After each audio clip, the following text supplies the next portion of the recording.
Hey friends, it's Paige Evans. Thank you so much for joining me today and for the next 12 days. I've got a baker's dozen, so 13 process videos to share with you for my brand new exclusive cut file bundle, 12 Days of Love Cut Files. So I am creating a project with every single one of these 12 exclusive cut files. In Silhouette Studio, I've opened up the first cut file, which is a Love You Wreath. I'm copying it and pasting it because I want to create the backing pieces. So I've right-clicked, I've released the compound path, and now I'm deleting all of the shapes that I don't need to back. And instead of offsetting all of the pieces, it's essentially 3 of the same title, Love You, Love You, Love You.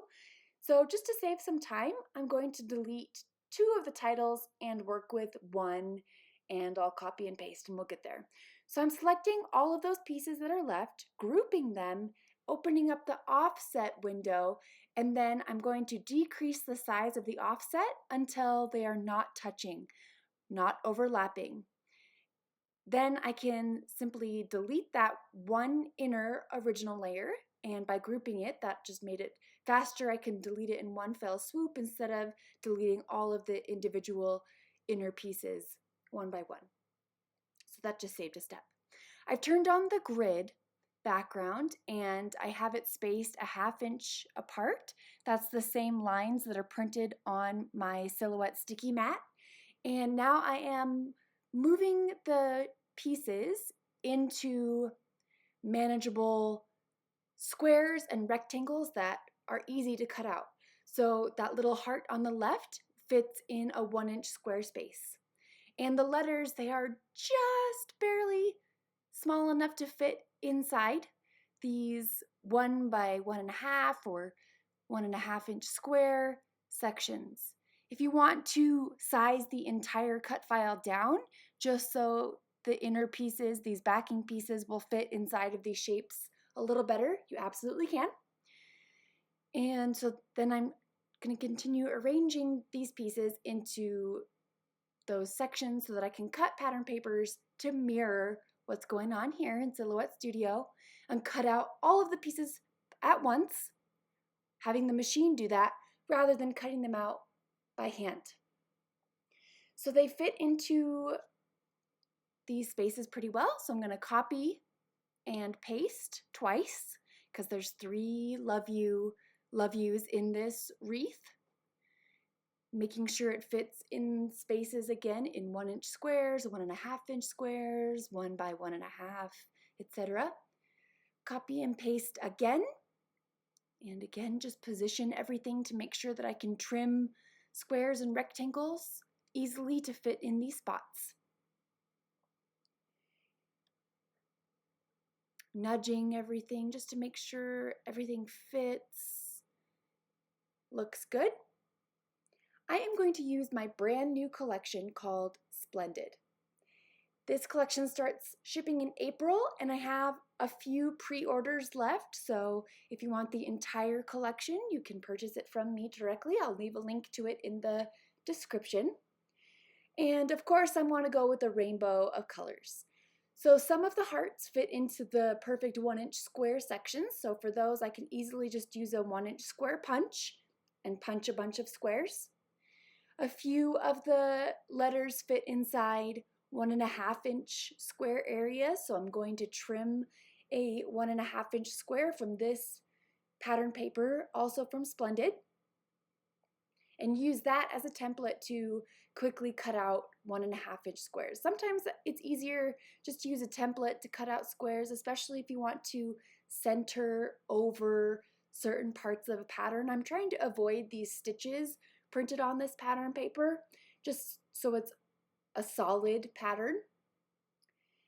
And this rainbow striped paper, the stripes are just under 1.5 inches, but because I'm using the pieces to back the cut file, the little parts that change color you won't see. It'll be covered up by the cut file. You'll see in the end. So I'm using the template to cut out 1.5-inch squares. I want a rainbow of all of these bright colors from Splendid. I'm really happy about this collection with the bright colors. Bungalow Lane was very fall themed. It had kind of muted colors. And Wonders, it did have some bright colors, but I'm just really excited for Splendid with the super bright colors. And sorry to tease you with layouts already because it doesn't ship for a couple months, but I have it in hand and I just couldn't wait any longer to use it. So I've used it a few times for this series. So here's my sticky mat with all of the pattern papers. It mirrors exactly what you see here in Silhouette Studio. Now I am ready to have my silhouette cut out all of these pieces in just a few minutes instead of me cutting them all out by hand. So I'm sending it to my machine. You can see it's going to take just about 2.5 minutes for the cameo to cut out all of the backing pieces. And doing it by hand could take 3-4 times as long. So I'm just carefully peeling off the parts that I don't need, and I'm going to start gluing everything in place. This is my new favorite liquid adhesive. It's by Barely Art, and just adding some dabs of liquid glue to the back of the cut file and then placing the corresponding backing piece in place. This is how you back a cut file, one of the few different ways of backing a cut file. And it's therapeutic, it's fun, it's relaxing, at least to me. I hope you enjoy backing cut files as much as I do. So just going to continue this process of adding glue to a few of the letters and hearts at a time. Oh, yeah, my kitties are going to make a few appearances throughout these next 13 process videos that I'll be sharing over the next 12 days. They are very interested in what I'm doing, especially when I bring out paints and mixed media. I don't know, there's something about having a cup of water on my desk that they are drawn to like a magnet, and they want to dip their paws in the water cup. I don't even know. So you'll see them here and there. And then once you're finished backing the cut file and you flip it over, it's such a ta-da moment. I love it. I love the results. So I'm going to use this pink plaid pattern paper, also from Splendid. Everything is from Splendid. And this 4x3-inch photo of Fox and Jane sitting in my colorful scrap room. So lots and lots of colors. I want to do some mixed media on the background. Since this background design is pretty busy, I want the cut file to pop off the background more. And an easy way to do this is to blur out the background with gesso. So I've created a ring of gesso and I am spreading it around with a paintbrush, and eventually I'll use my fingers to create this smoky, faded out ring, and that way the cut file will pop off from the background with this lighter circle. The darker, brighter colors will stand out more. It's also the reason I use white cardstock when I'm cutting out the cut file. It creates contrast in between the pattern papers. So I'm smudging it, fading it into the background with my fingers, and just trying to create kind of an even distribution. And once I like the way it looks, I let it dry or speed up the drying process with a hair dryer. I keep a hair dryer right here at my table for instances just like this where I'm doing some mixed media and I don't want to wait for the paint to dry. Now I'm going to bring in some watercolors and I'm going to splash all the colors on top. Hello, kitty. See, I'm telling you, it's this cup of water. Anytime I bring out this cup of water, the kitties come to investigate. So I'm starting with the lighter colors and then working my way through the rainbow. Started with yellows and orange, greens and blues. And since Splendid has a rainbow of colors, I want to splash all the colors of the rainbow. Just creates a really fun additional layer on the background, having these splatters of watercolors. And what I love about these watercolors by Prima is they're very opaque and they actually dry with a little bit of dimension, it seems like. And some of it gets covered up by the cut file, but you still do see the pops of color peeking out from behind. And I love that look. So coming in with the darkest color, mixing my own colors to match Splendid, and then topping it all off with some watered down white acrylic paint. This kind of warped my background, and here's my tip for you is to run it through the ink machine a couple times to flatten it. There's my tip for you for the day. Flatten the pattern paper with all the mixed media with a Mink machine by Heidi Swap. So the background is dry, it's been flattened, so now it's time to continue on. I want to attach the cut file in place with foam squares to give my layout depth and dimension and shadows. And so just by doing this one simple step, I think it creates a lot of interest on the background. So I've got these teeny tiny foam squares, placing one on every single letter or heart, peeling off the protective layer on the foam squares, and then pressing it into place, centered over the gessoed ring, centered on the background. And I'll tuck my photo into here on the left side. So now I'm bringing in some of the Floral Die Cuts from Splendid, and I'll be playing with the placement, trying to create a nice balance between the colors of the flowers and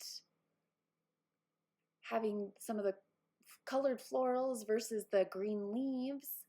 And I always love to give my flowers extra texture and dimension by folding the petals, and that just gives them some lifelike texture. And it's just a really simple and easy little step that brings so much character and life to the flowers. Here are the Ephemera Die Cuts from Splendid, so I'm just gonna sift through it and see if I can add anything else. I do need a place to journal, so there's this purple label, and basically creating clusters right now. So I've got my photo cluster happening on the left, and I'm going to balance it inside the wreath on the right with a journaling cluster. I'm not gluing anything down yet because I'm still playing around with things, and I want to make sure I like the placement before I actually glue anything down. You can see I thought about adding that heart, but I took it away.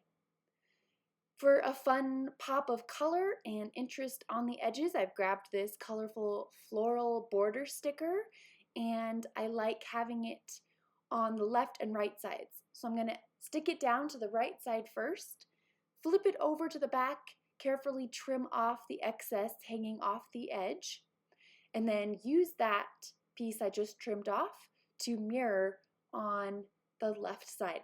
And I love how this ties all of the colors together. It's not exactly centered, so I'm just nudging it up a little bit. That's one nice thing about these stickers is they don't stick down in place permanently until you either add liquid glue or stitch it down, which, you know, for better or for worse, but sometimes it's nice to be able to move things around without tearing the paper background. I'm still playing with embellishments, trying to see what else I can add or should add. Always need to have a bird somewhere when I've got a picture of Jane because she loves birds. I'm sure you've heard me say that if you've watched my process videos before. Tucking things under, trying to incorporate them into the cut file, into the design, so it's one seamless piece. And I think a little pink heart there on the journaling spot looks good, and I love my kids, so hearts, hearts, and more hearts. So I've started with the larger embellishments, working my way down to medium-sized embellishments, and now I'm coming in with the teeniest of tiniest floral stickers in a trio, a visual triangle. Just for some texture and to make sure those floral border pieces stay in place permanently, I'm going to use my sewing machine and a basic running stitch just right down the center of the floral borders to attach them in place. And I also love the way a running stitch looks. It's my brother's sewing machine, just using white thread by Coats & Clark, a standard needle, nothing fancy, and there we go. Gonna write my journaling with a blue pen to bring out the blues in Splendid and the blue in my son's pants, and just it's a fun pop of color to have colorful journaling. So here's a close-up look at the finished layout. I love all of the dimension, all of the layers, all of the texture, the color. It was a really fun layout to create, especially using my brand new collection, Splendid, which starts shipping in April. And again, I'll leave a link to my website where you can purchase the pre-order from me. Here are a few sneaks, and I actually created a second layout with this exact same cut file using my Bungalow Lane collection. So here is an alternate layout using the exact same cut file, and all of the reds and pinks in my previous collection, Bungalow Lane, photos of me and my hubby from when we first met, so our very first selfie with our most recent selfie. It's been 18 years now. It's just crazy how time flies. So one cut file, two ways. I hope you are inspired to grab my 12 Days of Love cut files, and I will see you tomorrow and the next day and the next day all the way through Valentine's Day. Have a wonderful day, and I'll see you again tomorrow.